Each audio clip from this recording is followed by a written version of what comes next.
Hello and welcome dito sa ating panibagong video. Sa video nga ito ay pag-uusapan nga natin mga tol ang chapter 41 ng Bakereyen.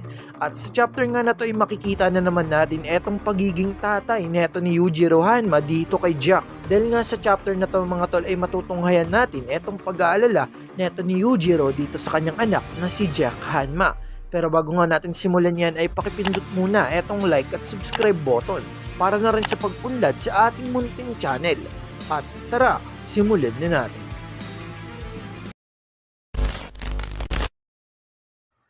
So bago nga natin simulan etong chapter 41 ng Bakereyen ay onting recap muna tayo dito sa ating previous chapter na chapter 40 ng Bakereyen. Kung saan natunghayan nga natin sa chapter na to etong pagbigay nga ng tips neto ni Yujiro Hanma dito sa kanyang anak na si Jack Hanma. At syempre sa last panel nga nito ay tinanong niya nga etong si Jack Hanma kung ano ang nalalaman niya about dito kay Kaoru Hanayama. Kaya naman tara, simulan na nga natin etong chapter 41 ng Bakereyen na may pamagat nga na awareness. So ang unang ang pinakita dito sa first panel ay tulad nga ng huling ipinakita dun sa ating last panel sa chapter 40. Na kung saan tinanong nga neto ni Yujiro kung ano nga daw ang nalalaman niya about dito kay Kaoru Hanayama. Samantalang etong si Jack Hanma ay hindi agad sumagot at sinabi nga na masyadong masikip dito, tara't magpahangin tayo. At nang nasa labas na nga sila ay pinagtitinginan naman sila dito ng mga tao. At dito nga habang naglalakad-lakad sila ay sinabi nga neto ni Jack Hanma na ano ang alam ko about sa kanya? Masama bang lumaban sa kanya nang walang kaalam-alam?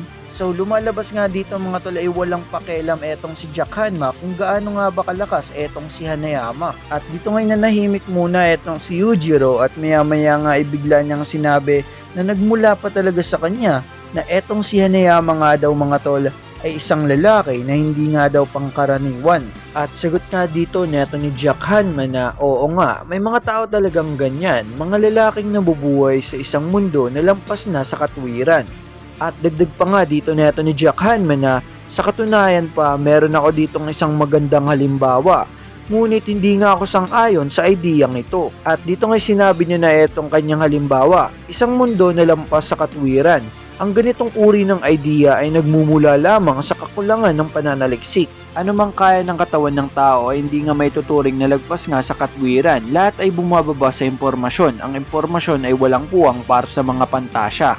At dito nga'y sinagot siya neto ni Yujiro na sa iyong operasyon nagtiis ka ng matinding sakit ng walang pag-aalinlangan. Nakamit mo ang isang hindi ka panipaniwalang taas. Napalitan ng lahat ng iyong ngipin ng bakal. Lahat ay may layunin. Mas mahusay na gamitin ang iyong kagat bilang sandata. Sabay dagdag nga neto ni Yujiro na yan ang eksaktong uri ng mga konkretong aksyon na inaasahan mula sa isang taong nakatuon lamang sa impormasyon tulad mo. At gayon pa man maski nga ikaw ay hindi rin ka panipaniwala.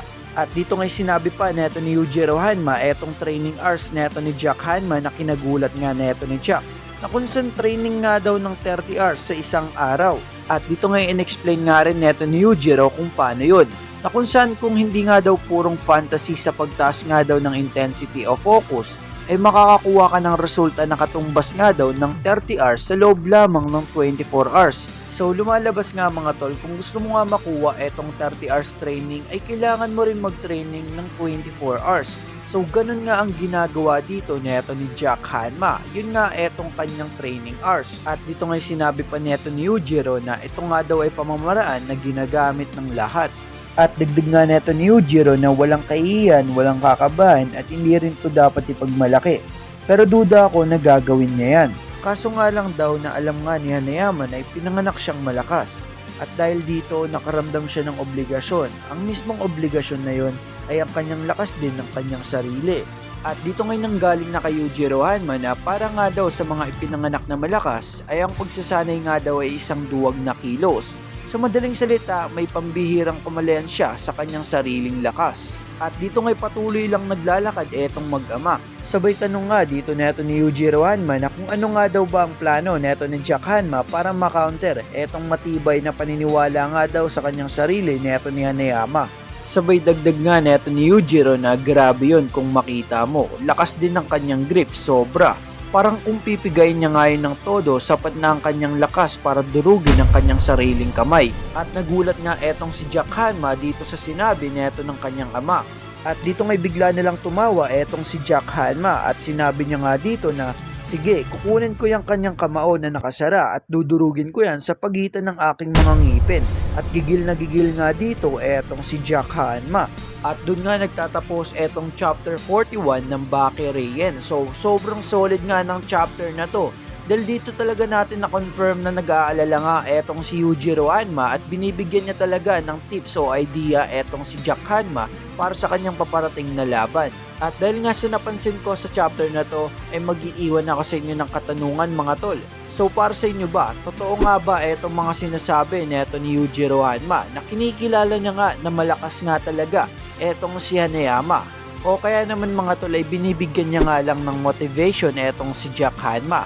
Dahil alam naman natin etong si Jack mga tol, lalo na galing nga sa bibig ng kanyang ama na si Yujiro Hanma. So maaring etong si Jack Hanma nga ay mas manggigil pa dito kay Hanayama. At ayun lang muna para dito sa ating chapter 41 ng Baki Reian. At syempre bago tayo magtapos ay shoutout pala muna sa kanila.